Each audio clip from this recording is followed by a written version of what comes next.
Assalamualaikum warahmatullahi wabarakatuh.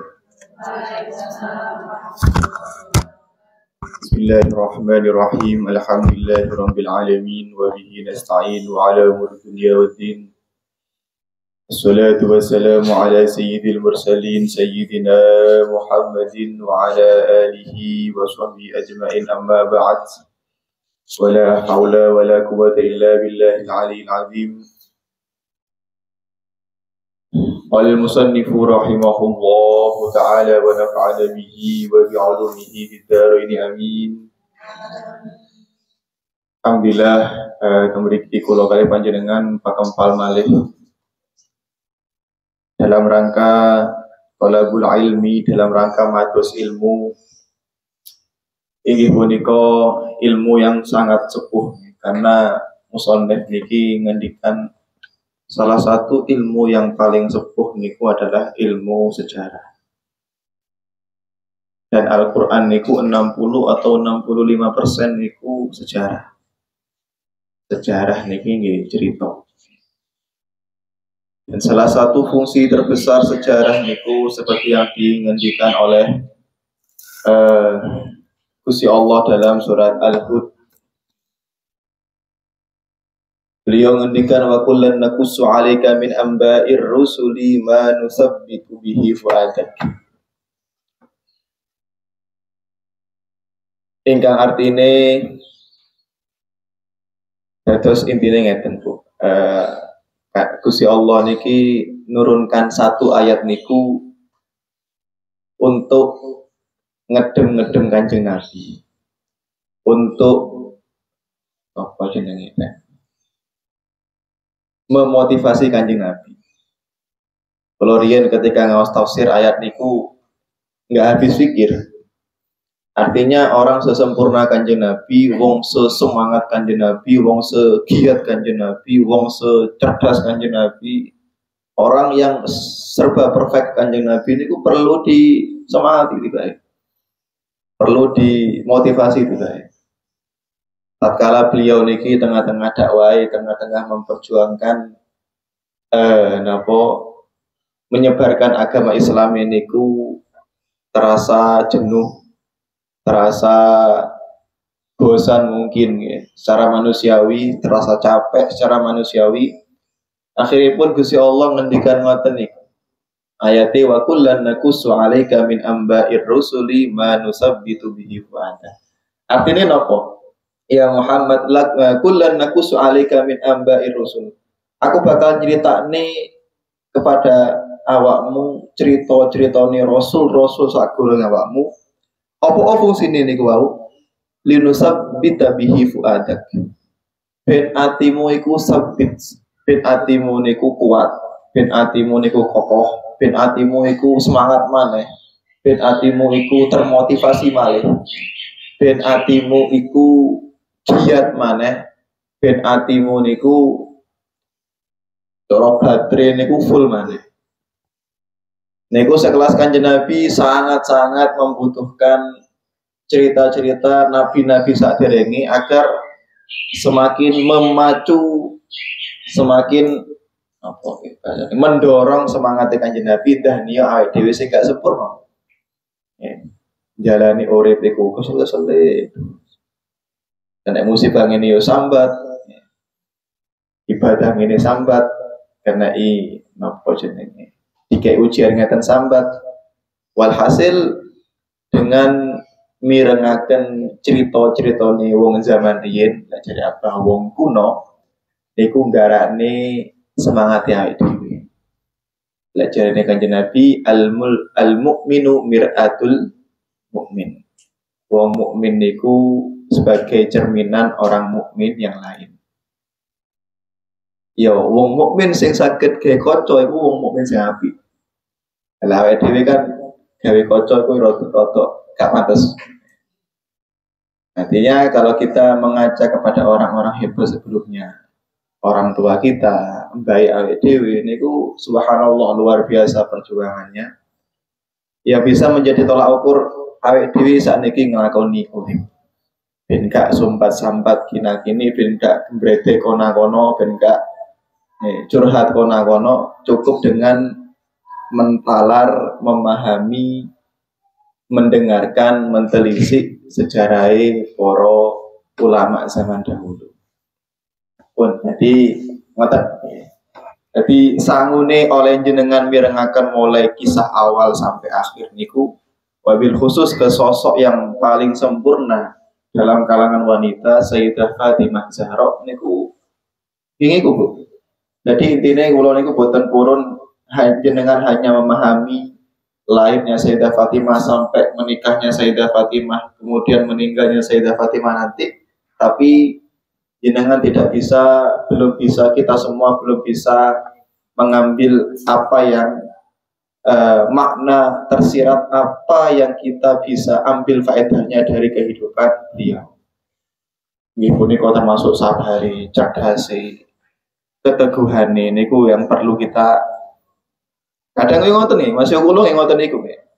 Kayak ngaji ngeten iki koyo ngajar, koyo apapun sing kula alami mesti kadang-kadang lek mendel ngoten niku yo dibanding bapakku, dibanding mbahku yo adoh. Artinya semangat ikhlasin niku tepi.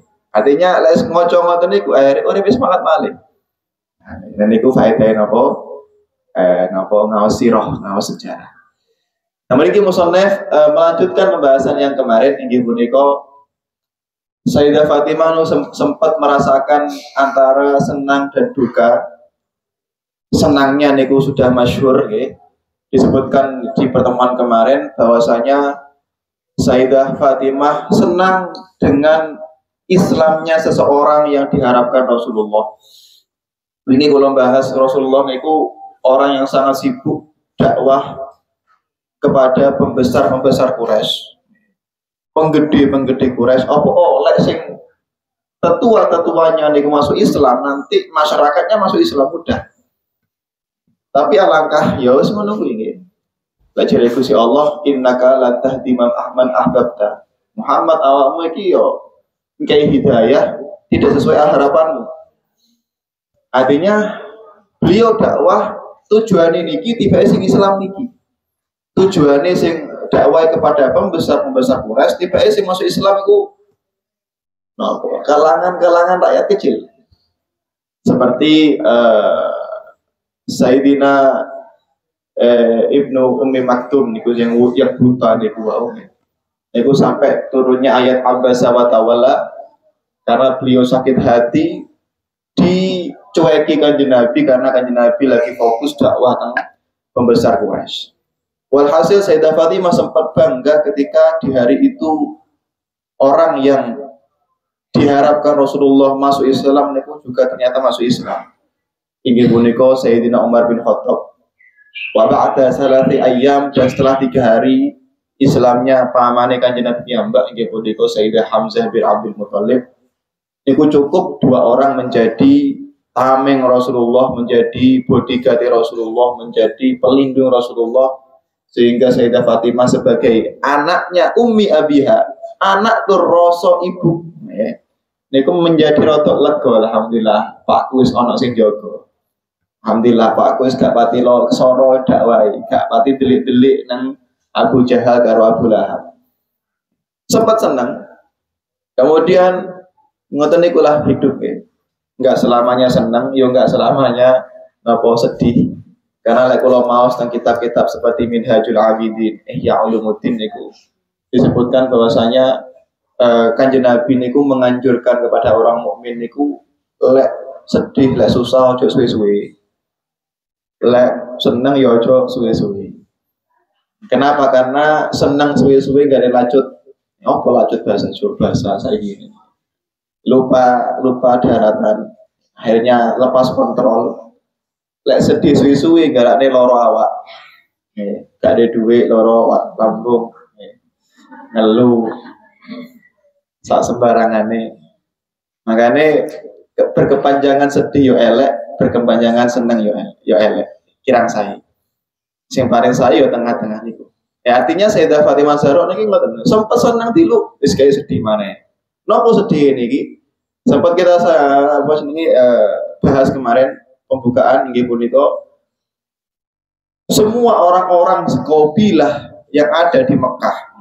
Orang-orang Mekah niku melakukan perjanjian, yaitu mengepung, memboikot Rasaiki kepada dua kabilah, yaitu kabilah Bani Hashim yang menjadi kabilah Kanjeng Nabi. Kemudian yang kedua kabilah Bani Muthalib. Muthalib niki adik Hashim. Itu adik mbay, adik buyute Kanjeng Nabi. Dua kabilah niki oleh orang Quraisy seluruh Mekah niku dilarang untuk berdagang, dilarang untuk berbisnis, dilarang untuk napa jenenge jual beli, dilarang untuk melakukan transaksi, dilarang untuk melakukan pernikahan kecuali sesama dua kabilah niki tok. Jadi anggap mawon sampeyan niku wong Sukorejo niku diboikot wong sak Jember. Lek blonjo beras yo kudu metu teko Jember. Lek tuku blonjo nopo, tuku LPG sing warna hijau, sing ana tulisan khusus. Niku kula iku dulu Lumajang atau nang Banyuwangi. Kenapa? Karena seluruh masyarakat Jember, contohnya ngoten nggih, sepakat memboikot orang-orang di atas Sukorejo. Itu diboikot selama 3 tahun. Sampeyan lek duwe anak lanang, duwe anak wedok, ate mantu ka iso. Kudu golek wong di luar kota.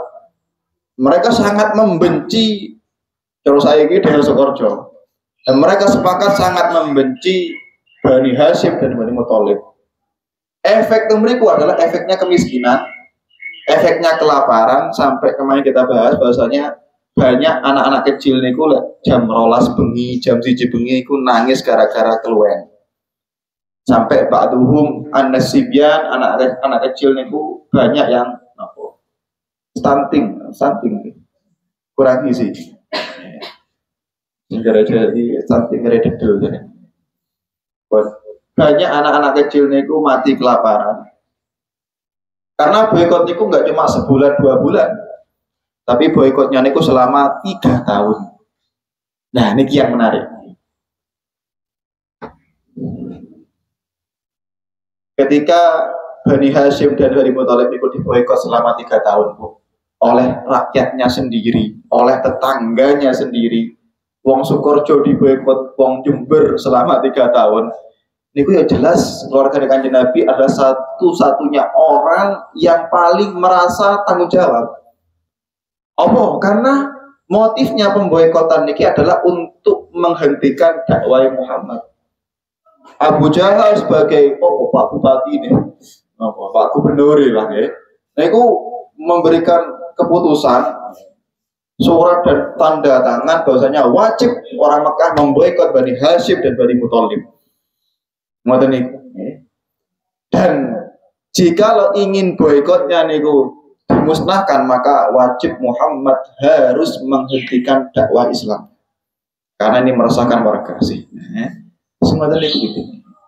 Akhirnya ya terpaksa yang paling merasa bertanggung jawab ya inggih punika Kanjeng Nabi, karena ya cara bahasa kasare dhewe sing garakno pemboikotannya tadi. Beliau yang garakne arek-arek cilik jam 12 wengi nangis keluar sampai ke paten-paten. DE sing garakne wong-wong niku angel golek pangan. DE sing garakne beliau yang membuat, yang menyebabkan orang-orang itu biasa telung dino gak maneh. Akhirnya karena motifnya itu untuk menghentikan dakwah Kanjeng Nabi Muhammad, akhirnya pun ada seorang perempuan yang siap rela habis uangnya, hartanya untuk menambeli pasokan pangan. Gudang pangane wong Bani Hashim kali Bani Muthalib selama 3 tahun. Sinten niku? Beliau tidak lain adalah Sayyidah Khadijah radhiyallahu anha, yang mana beliau niku wong wedok sing sampun masyhur, wong sing loman, wong sing gadah pangkat yang tinggi, orang yang sangat kaya, orang yang sangat dermawan. Dan di momen inilah sing awali Sayyidah Khadijah niku sugih, Bu. Niku langsung habis-habisan melarat. Entek-entekan duwe. Apa oke nanggung dua kabilah niki wau. Karena dua kabilah wis sak sugi-sugi wong, ketika sudah diboikot sama tetangganya sendiri, sama kotanya sendiri selama 3 tahun, bukan main, bukan 2 hari, 3 hari, bukan sebulan 2 bulan, tapi 3 tahun, maka ya sudah. Terpaksa mereka melarat, apa bisnis gak oleh, dodolan gak payu karena garisnya tuku, apa menjalin hubungan silaturahim, menyambung keluarga untuk dengan cara pernikahan juga iso. Akhirnya gimana? Ya sudah. Terpaksa mereka miskin dan terpaksa Sayyidah Khadijah menjadi penanggung kehidupan Bani Hashim dan Bani Muthalib. Niku gak cuma memberikan harta, gak cuma nanggung Sayyidah Khadijah nih, tapi beliau tiap harinya niku ngoten. Terus jenengan niku lek ngeterno bojone teratur nang sama, apa teratur. Dikirim segol nggih. Niku ngoten Sayyidah Khadijah ngoten niku bendina. Kirim omah ini, kirim omah maten. Dan orang yang paling aktif itu jelas Sayyidah Fatimah radhiyallahu anha. Mengapa? Karena ya kita bahas mbak-mbak sampun derek bojo-bojo nih. Seperti Sayyidah Ummi Kulsum derek sinten namine Sayyidina Utsman hijrah ke Habasyah. Hanya yang ikut mereka andil nggih Sayyidah Fatimah. Sayyidah Fatimah niku wong sing paling ngrasakne soron dakwai Nabi Muhammad. Sampai dikatakan Sayyidah Khadijah niku sampai saking kesel deh, capek mental, capek finansial, capek pikiran, capek napa coba jero kesel nih. Akhirnya kesehatannya beliau niku turun sampai akhirnya beliau sakit. Sayyidah Khadijah niku sakit, kemudian Sayyidah Khadijah niku kadang sering nimbali yuga-yuga niku. Termasuk Sayyidah Fatimah, termasuk Sayyidah napa jenenge Ruqayyah atau Zainab, karena Ummi Kulsum pun derek garwane. Keceluk ya apa gitu. Duit ibu wis entek. Bondone ibu sudah habis. Akan tetapi 2 kabilah ini menjadi tanggungan kita. Karena mau nggak mau, yo ngoten niku. Dudu kok sing saiki sing rada rame ngoten niku. Mentang-mentang menjadi anaknya tokoh atau keluarganya tokoh kemudian semena-mena kepada orang lain, boten. Justru keluarga Nabi Muhammad niku menerapkan Sayyidul Qaum khadimuhu.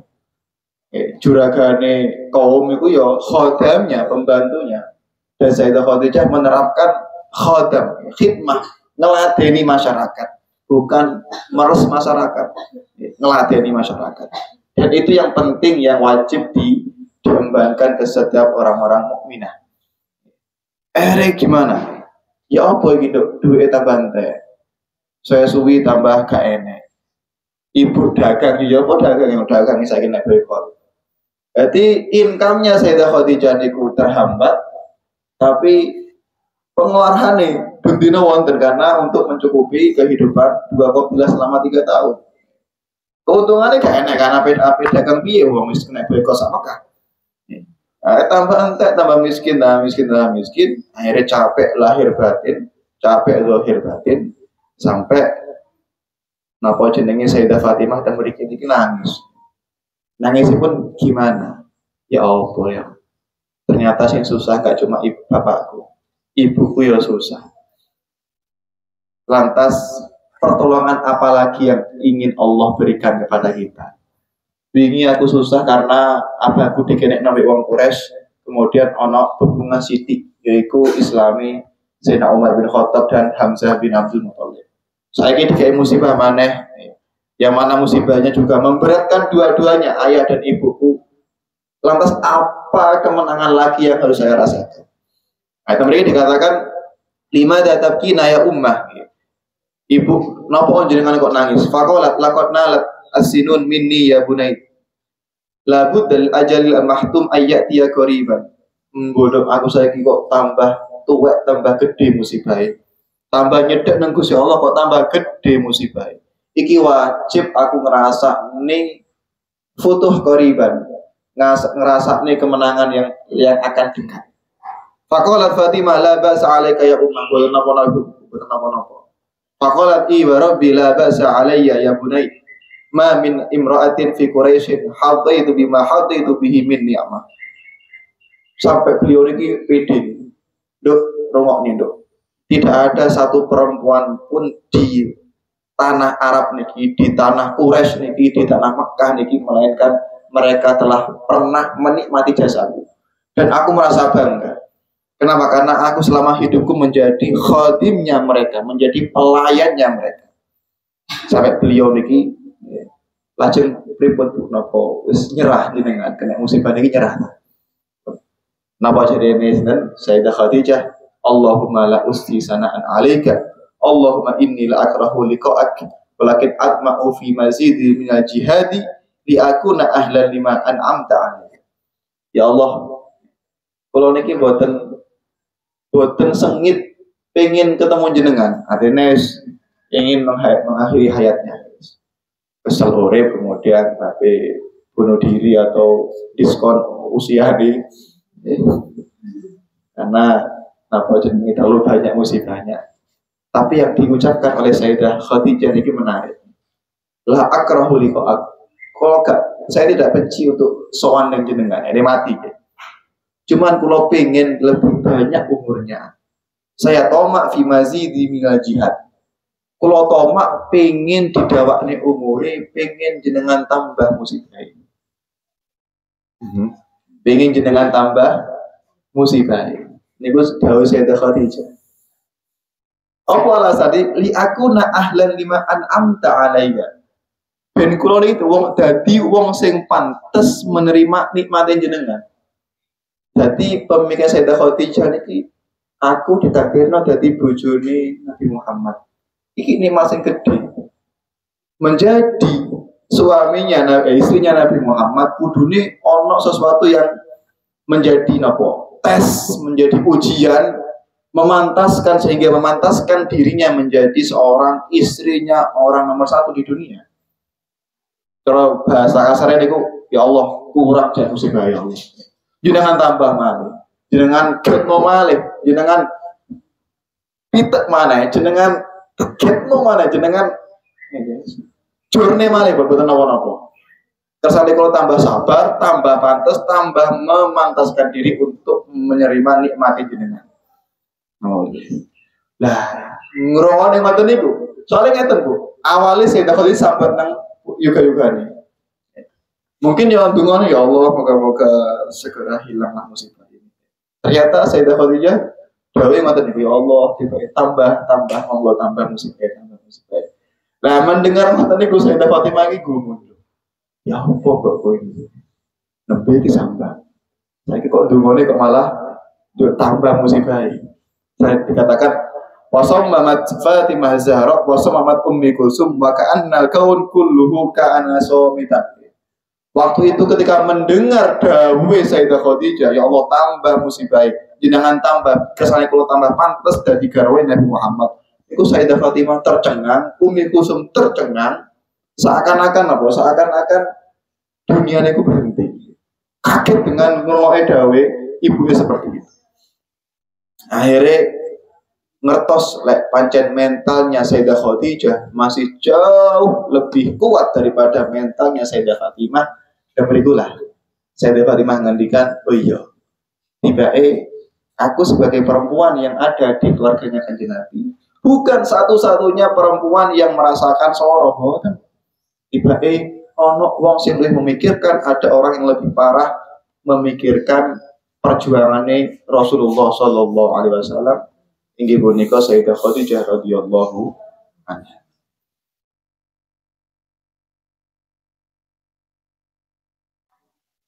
Akhirnya apa namanya pemboikotan selama 3 tahun itu terus menerus sampai menginjak hampir tahun ketiga. Dilalah ada 2 orang. Niki singgarane boikoti gagal akhirnya. Mandek. Cara gak ana wong loro niki, akhirnya mungkin ya terus sampai puluhan tahun. Sampai mungkin Sayyidah Khadijah meninggal. Napa niku disebutkan waqad sakharallahu ta'ala al-musyrikin naqditil kasahifa al-zalimah wa kanu min qablu yabduluna kullu juhudu lihkamil hisar. Terdapat 2 orang, yang pertama asmane niku Sayyidina Hisham. Kalau kirangan nih celuk Sayyidina Boga karena mungkin apakah beliau Islam atau bukan. Ada 2 orang, pertama namanya Hisham, yang kedua namanya Zuhair. Zuhair, maaf ya. Namanya Zuhair. Beliau ini adalah orang-orang pemikir, atau saiki wong yang sangat logis, yang sangat realistis, wong sing cerdas, memikirkan seta iki pemboikotan ini pemboikot yang tidak manusiawi, pemboikotan sing tidak menguntungkan satu sama lain, yang mana Abu Jahal sebagai pembesar orang-orang Quraisy melakukan suatu blunder, melakukan suatu kefatalan, yaitu memboikot masyarakatnya sendiri selama 3 tahun. Iki masuk ade meneng tok rek. Iki kesepakatan ketuanya ADW sehingga raknya AR cilik iki ben-bengi nangis sampai keluar sampai kepaten. Iya apa? Nah, Hisham ngomong nang Zubair ngoten niku. Iya, aku yang merasani ngono kuwi. Iki kebijakan yang tidak perlu diteruskan. Akhirnya pun pripun? Akhirnya ya apa kalau kita mengumpulkan suara masyarakat yang setuju dengan ide kita, yang setuju dengan pendapat kita untuk memberontak, untuk menghentikan pemboikotan itu. Akhirnya Zuhair kali Hisham ini keliling Mekah. Ya. Ayo sopo sing sependapat karo aku. Kalau pemboikotan ini selama 3 tahun itu tidak menguntungkan kita atau tidak menguntungkan siapapun. Soalnya gini ya, kita orang Quraisy itu sangat bergantung kepada 2 kabilah ini, kabilah Hashim kali kabilah Muthalib. Karena mereka adalah keluarga Kanjeng Nabi dan mereka adalah orang yang pintar dalam berbisnis, pintar dalam pertanian, pintar dalam perdagangan. Otomatis kalau kita memberhentikan hubungan kita dengan mereka, ya ada yang gak semegawi. Gak cuma mereka yang gak semegawi karena mereka pintar berbakat-bakat. Kita juga membutuhkan mereka. Akhirnya ya sudah, keliling ke Mekah-Mekah, ke pelosok-pelosok desa-desa Mekah sampai mengumpulkan massa. Akhirnya demo tentang Abu Jahal, kemudian ingin memberontak, ingin membubarkan kesepakatan pemboikotan selama 3 tahun. Akhirnya ngomong itu ada 2 kubu. Kelompok pemberontak kali kelompok yang tahu Abu Jahal yang menerapkan pemboikotan itu demo. Malam itu juga Kanjeng Nabi niki nyelok para sahabat segelintir mawon. Dongeng ini, aku mambengi ki anu rek. Diparingi sesuatu didhawuhi Gusti Allah bahwasanya pemboikotan undang-undang niku wau, peraturan itu yang ditulis oleh orang-orang Arab, orang-orang Quraisy, yang mereka tangani kemudian disimpan di dalam Ka'bah niku wau, iku Gusti Allah wis menghancurkannya, sudah mengutus rayap-rayap, serangga-serangga untuk memakan surat itu, dan tinggallah satu bagian dari kertas niku sing ono tulisannya Bismillahirrahmanirrahim atau Bismikallahumma niku tok. Kemudian tidak berselang lama Abu Thalib ketemu Kanjeng Nabi. Kemudian Kanjeng Nabi mengabari, ya ammi, wahai Pak Lik kula wau dalu dikabari Gusti Allah bahwasanya Allah telah merusak, mengutus makhluknya sing jenenge rayap niku wau untuk memakan apapun isi surat yang ada di kertas itu dan menyisakan satu bagian kertas sing ono kalimat Allah. Kalau supih Bismillahirrahmanirrahim ataupun Bismillah, karena wong Arab nggih, walaupun mereka menyembah berhala, niku yo tetap meyakini lek napa ono macam-macam pangeran sejenis Allah. Berarti mereka niku kata pangerane Bu, ono Lata, Uzza, napa yo ono Allah barang, tapi mbok Allah sing piye gak arti, pokoke bismillah ngoten, Bismillahumma. Makane ono wong kafir jeneng Abdullah. Nggih, wonten niku. Pun akhirnya paman ngeten mawon pun. Kalau pancen kula niki bohong, saya siap untuk diboikot seumur hidup dan saya siap menanggung kabilah Bani Hashim dan Bani Muthalib. Tapi kalau saya itu benar, tolong saya minta kemurahan dari orang-orang kafir Quraisy untuk memberhentikan pemboikotan ini. Oh iya wis akhirnya paginya adalah pas demo niku wau. Ketika paginya demo, akhirnya Abu Thalib bingung, oh kok demo apa? Satu ya pendemo niku ingin memberhentikan kesepakatan boikot niki, satunya niki kelompoknya Abu Jahal untuk mencegah pendemo niki. Akhirnya Abu Thalib sebagai penengah-nengah, wis gak usah demo. Aku mambengi toko ponakanku toko Muhammad. Beliau ngendikan ngene iki. Beliau dikabari oleh Tuhannya Allah bahwasanya kertas sing mbok tulis wahai Abu Lahab, Abu Jahal, sing ono nang jero Ka'bah iku wis dipangan rayap. Jikalau ini bohong, Muhammad bohong, maka Anda boleh meneruskan boikot ini selama-lamanya. Tapi jikalau Muhammad benar, maka sudah cukup pemboikotan ini. Akhirnya pripun? Ya dibuka, sepakat dibuka. Dibuka ternyata yang sing menjero sing buka ki Hasyim niku Hisam. Hisam kali Zubair sing pendemo niku menjero cukup kertasnya tiba tenan.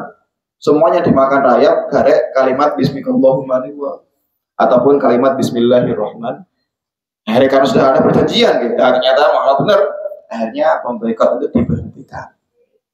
Boikot itu diberhentikan, orang-orang Arab pun sorak gembira karena memulihkan ekonominya mereka, memulihkan hubungan mereka dengan Bani Hasyim kali Bani Muthalib, dan kabar itu sampai terdengar kepada Sayyidah Khadijah dan Sayyidah Fatimah, yang mana mereka berdua itu sangat bunga. Saking bunga itu mereka, keadaan fisiknya Sayyidah Khadijah ini tambah lemah. Mau kan capek, capek mental, zahir dan batin. Niki kerung kabar seneng, yo bukan tambah membaik, tambah tetap terus capek, capek ya Allah. Alhamdulillah untuk kemurahan, alhamdulillah untuk kelonggaran, untuk rezeki, untuk kabar gembira.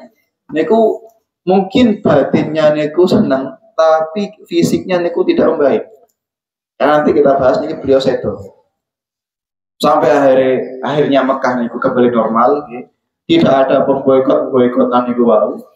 Kemudian ternyata di waktu itu juga pulihnya hubungan orang Quraisy kali Bani Hasyim dan Bani Muthalib, mereka Sayyidina Abu Thalib niku sakit, mendadak sakit mendadak.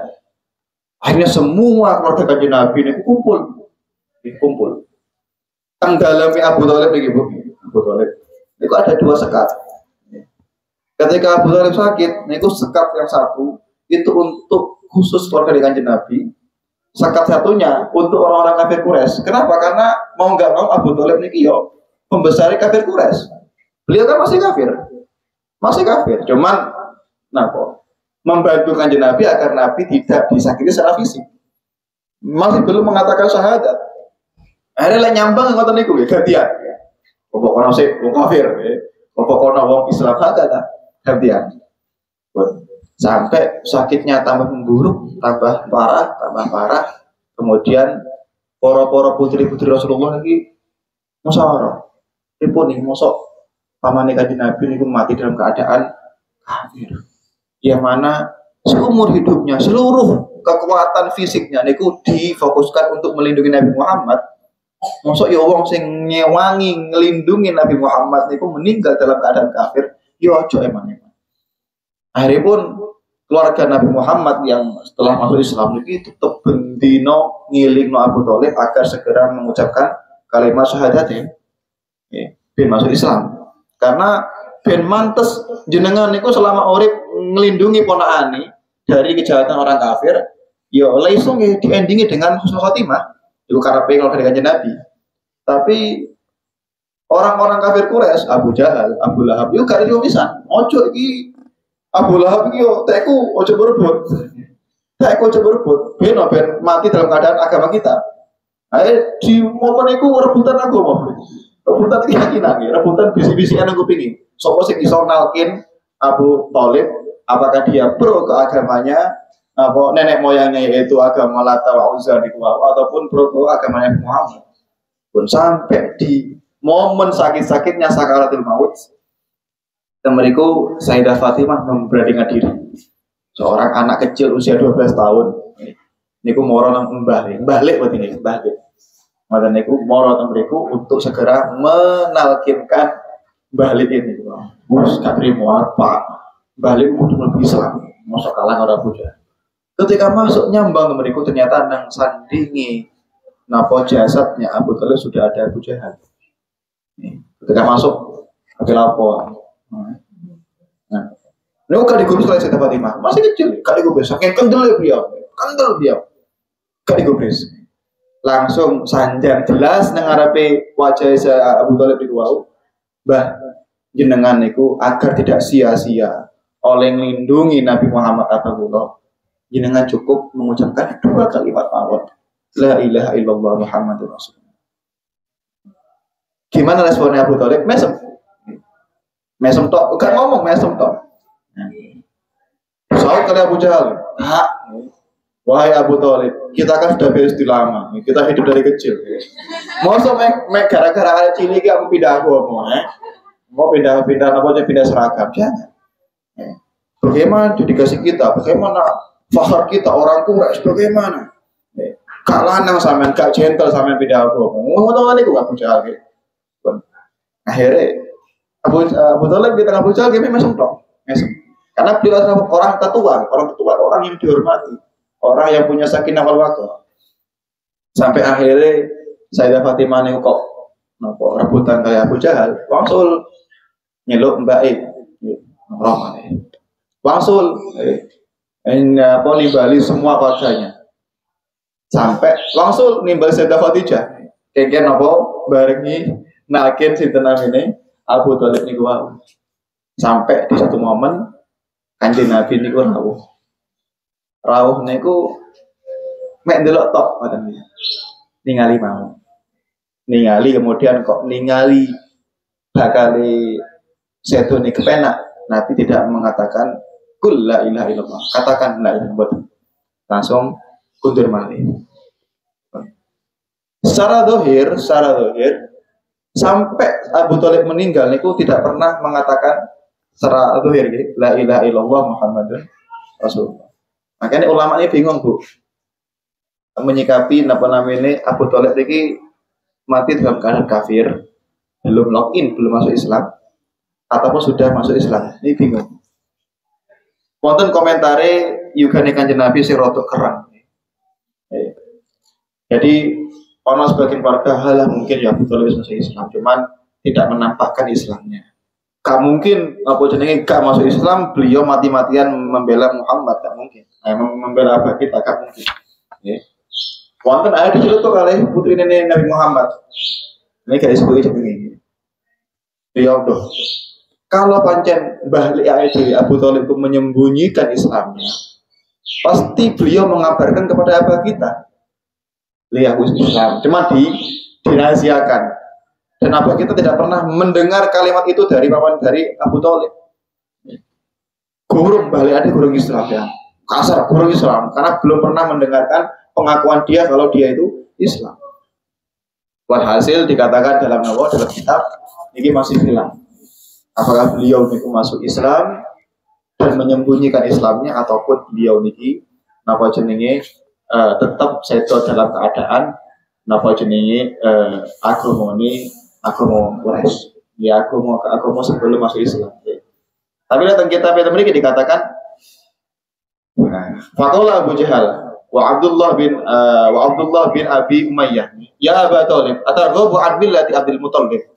Wahai Abu Thalib, apakah sampean ingin pindah ke agama ning bae samian? Monggo Mbak, padahal bae Kanjeng Nabi niku ya Abdul Muthalib, Hisham, Hashim, kemudian Abdul Manaf niku semuanya orang-orang yang menyembah Gusti Allah. Ya mulai Abu Jahal sing rada penseling ngoten niku. Akhirnya ngoten niku kemudian falam yazal Rasulullah yu'arridu alaihi. Ternyata Rasulullah niku semenjak Abu Thalib niku melindungi Nabi Muhammad, ternyata Kanjeng Nabi niku tidak capek-capeknya untuk mengajak paman niku masuk Islam. Wa ya'udani tilkal maqala hatta qala Abu Thalib akhir ma kallamahum huwa ala millati Abdul Muthalib. Wa aba ayyakula la ilaha illallah. Dari ulama mengenai kitab. Sebagian pendapat ulama mengatakan walaupun Nabi Muhammad itu sering menawarkan kalimat la ilaha illallah kepada Abu Thalib, ternyata Abu Thalib itu meninggal ala millati Abdul Muthalib. Masih dalam keadaan agama mbah-mbah nenek moyang. Wa aba ayyakula la ilaha illallah, dan tidak mau mengatakan di akhir hayatnya la ilaha. Ini versi ini ulama yang memiliki. Kalau ketika ngawas secara lindungi ngoten niku banyak dalil-dalilnya yang menunjukkan bahwasanya Abu Thalib itu Islam. Pada Sayyidina Abbas niku Islam Indonesia cuma ngoten niku. Ketika perang Badar mben niku diceritakan ngoten. Sok-sokan pro kepada koncone Abu Lahab, padahal yo koncone Abu Jahal, padahal sing rusak taktiki napa jenenge wong Quraisy yo Abbas niku musuh dalam selimutnya orang-orang kafir. Nah, akhirnya Intinya secara dohir tentang kitab ini, kitab yang kita baca ini, Abu Thalib meninggal belum pernah mengucapkan kalimat la ilaha illallah. Kemudian Sayyidina Abu Thalib niku kula sepantas supaya celuk Sayyidina Abu Thalib niku meninggal di waktu itu, di waktu itu kemudian orang-orang Mekah sing sedih niki gak cuma oleh Kanjeng Nabi. Yang sedih itu semua orang Mekah sampai Abu Jahal ya malah sedih. Kenapa? Karena beliau adalah tokoh kita, tetua kita, panutan kita. Walaupun beliau itu melindungi ponakan. Bagi orang-orang Islam, beliau pamane Kanjeng Nabi, sing melindungi Kanjeng Nabi. Akhirnya meninggalnya Abu Thalib itu membuat sedih dua kubu, kafir ataupun Islam. Akhirnya Mekah niku selama hari-hari itu sunyi. Jelang 3 hari, tadi kita bahas Sayyidah Khadijah ya, kesehatan menurut. Jelang 3 hari meninggalnya Abu Thalib, kemudian Rasulullah mengambil rohnya Sayyidah Khadijah radhiyallahu anha dan beliau juga meninggal setelah 3 hari meninggalnya Abu Thalib. Mereka Sayyidah Fatimah sebagai anaknya, niku nangis kejer. Kenapa? Karena 2 orang niki jenengan telisik Bu ya. 2 orang niki adalah 2 orang yang mati-matian melindungi Nabi Muhammad. Ya. Sayyidah Khadijah melindungi mulai fisik, pangkat, kelemahan, harta, totalitas. Abu Thalib yang ngoten niku. Abu Thalib rumput Bu.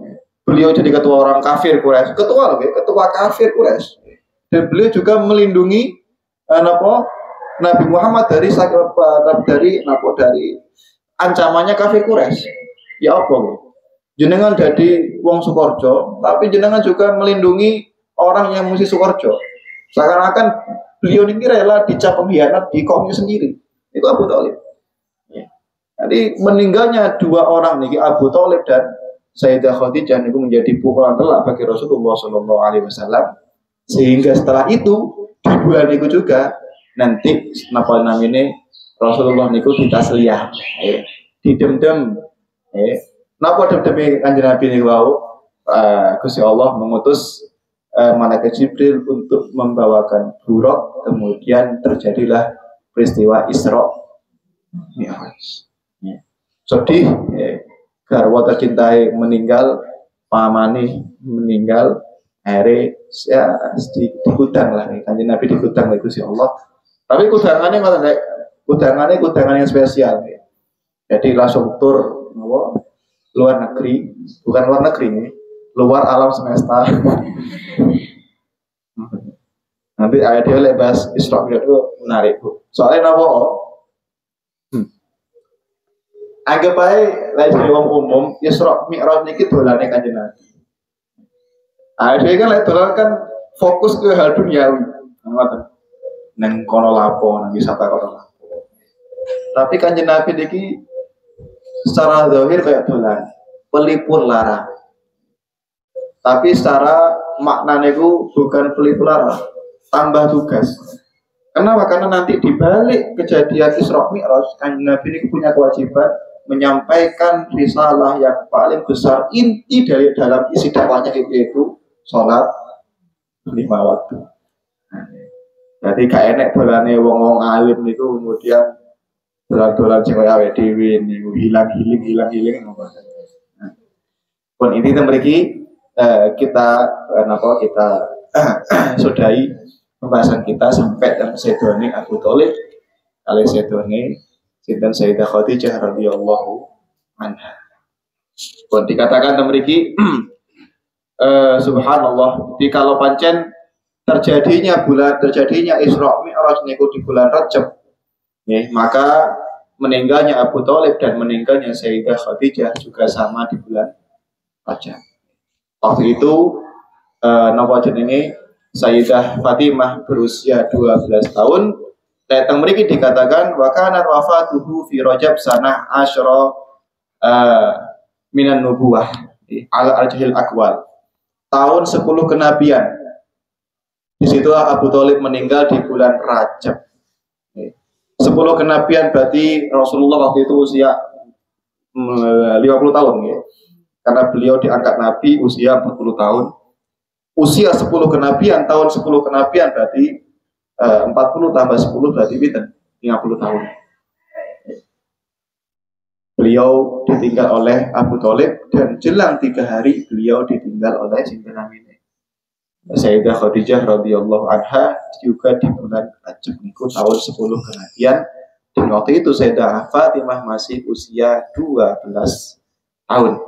Nah, berarti Sayyidah Khadijah yusone pinten, Bu?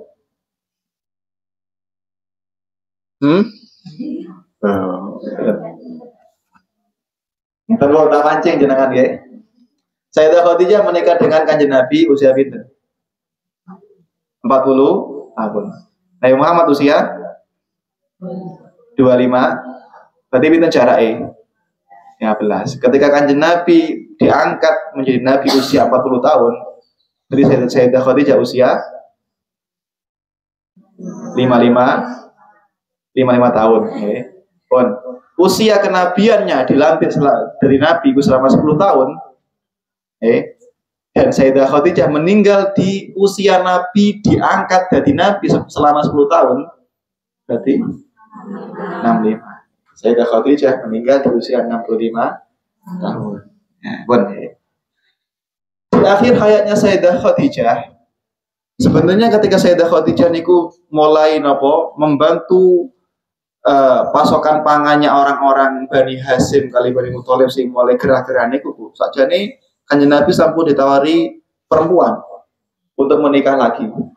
Tapi ya jenengan apa semara Kanjeng Nabi niku wong sing paling setia. Ya. Ketika Kanjeng Nabi niku menikah dengan Sayyidah Khadijah, ini kulah cinta pertamanya dan sampai nggak ada yang gak bisa digantikan. Nah, ketika ditawari oleh Sinten ini orang-orang lain, para sahabat untuk menikah lagi, boten purun. Tapi ketika Sayyidah Khadijah meninggal, kemudian Kanjeng Nabi menikah lagi dengan perempuan yang ditarakan oleh sahabat. Sinten niku? Perempuan istri pertama yang dinikah oleh Kanjeng Nabi setelah wafatnya Sayyidah Khadijah, yaitu perempuan yang usianya juga sudah bukan gadis lagi, usia sepuh, yaitu Sayyidah Saudah binti Zam'ah. Saudah binti Zam'ah. Ya padha karo artine nggih Saudah niku artinya aswad. Artinya nggih perawakane tidak kok abyad. Semoten niku kulite kok gak abyad. Nanti aswad. Nah, kenapa kok Kanjeng Nabi milih niku? Usia sepuh. Kok gak sing ting-ting apa? Ting-tong. Kenapa kok usia sepuh? Ya, hikmahnya ngoten niku. Sampun kula jelaskan nggih. Ke Sayyidah Khadijah ketika menikah dengan Kanjeng Nabi memiliki berapa anak? 7 anak. Dan ketika mereka masih kecil-kecil, sebagian sudah dewasa menikah, butuh seorang ibu yang pintar untuk mendidik dan memanage rumah tangganya. Lek rapi karo gadis, untuk tambah memanage lah ngeramuti. Cilik soalnya. Maka butuh perempuan yang hebat yang bisa mendidik para yuga-yugane. Itu yang lebih dibutuhkan Kanjeng Nabi, akhirnya menikah dengan Sayyidah Saudah binti Zam'ah, yang mana waktu itu usia 50 atau 51 tahun. Dan mulai itulah ayat hijab niku wajib diturunkan.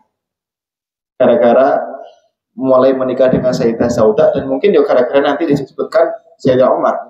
Sayyidah Umar bin Khattab sing musuhnya ngoten niku. Baru ketika menikah dengan Sayyidah Saudah, baru Rasulullah diperintahkan lagi menikah dengan Sayyidah Aisyah. Jadi mantun Khadijah, Saudah binti Zam'ah, kemudian Aisyah binti Abu Bakar bin Thalib.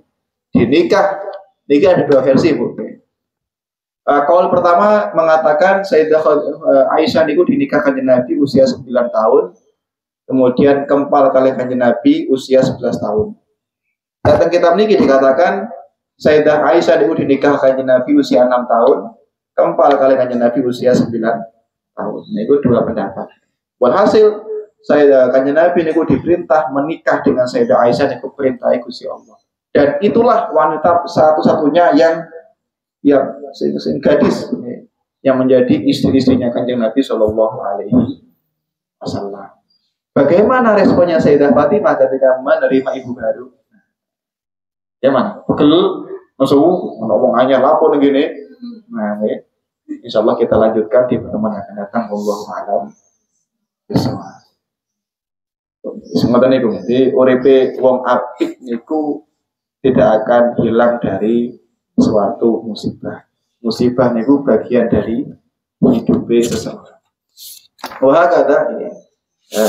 Moga-moga mungkin kalau kalian panjenengan saged mengambil meniru napa sejarah Sayyidah Fatimah radhiyallahu anha. Nah, memiliki akan sesuai dengan pembahasan berikutnya niku pernikahan Rasulullah dengan napa banyaknya istri Rasulullah dan dampaknya bagaimana Sayyidah Fatimah Zahra itu memandang. Karena nanti ketika Sayyidah Aisyah menjadi garwane Kanjeng Nabi niku dalam Kanjeng Nabi atau rame. Kenapa? Nggih, saumuran. Bahkan lebih tua sinten Sayyidah Fatimah. Nah, Sayyidah Fatimah kan saiki usia 12 tahun. Gak ada ibu usia 6. Usia 6 tahun. Nah, subhanallah. Wah, kata Sayyidah Fatimah. Makanya coro anu kadang kalau mikir Sayyidah Fatimah coro tidak nih ratu salam dunia itu jangan pantas sih karena solonya mulai itu itu solo kayak urip sih enak. Bukan kok rebahan turu kayak dewi gitu. Sabar nih, wallahu a'lam. Bisa.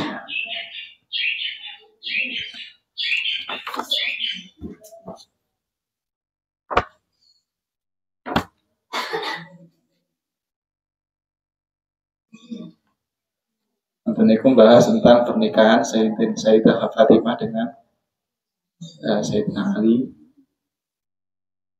Kemudian membahas tentang kisah Mbak Sayyidah Fatimah ini. Zainab niki termasuk perempuan dari putri-putri Kanjeng Nabi sing secara fisik paling sorong. Nanti disebutkan pernah beliau niki hamil tua dengan suami kedua nih. Karena suami pertama nih suami pertama nih. Beliau nikah dengan Amir. Sayyidina Amir menikah masih dalam keadaan kafir karena nikah Zainab niku sebelum Nabi diangkat Nabi. Jadi wajar nikah dengan orang yang non-Islam karena belum jadi Nabi apa ini. Ketika matang tuwek, Amir niki kemudian hijrah dalam mengemban saya merantau oleh dulu. Kemudian ketika Zainab niku pengen nyusul bojone, niku beliau matang tuwek, kemudian naik onta. Ketika naik onta ambil Abu Jahal niku dicegat, dilempari batu seorang perempuan sampai akhirnya ceblok toko unta dulu dari pendaraan dari kuburan. Itu intinya Zainab itu perempuan yang paling ngesakni secara fisik ketika disakiti oleh Sayyidah Fatimah mental dan akal. Tapi kalau Zainab ini fisiknya yang diancam karena paling tua dari ibu-ibu Kanjeng Nabi.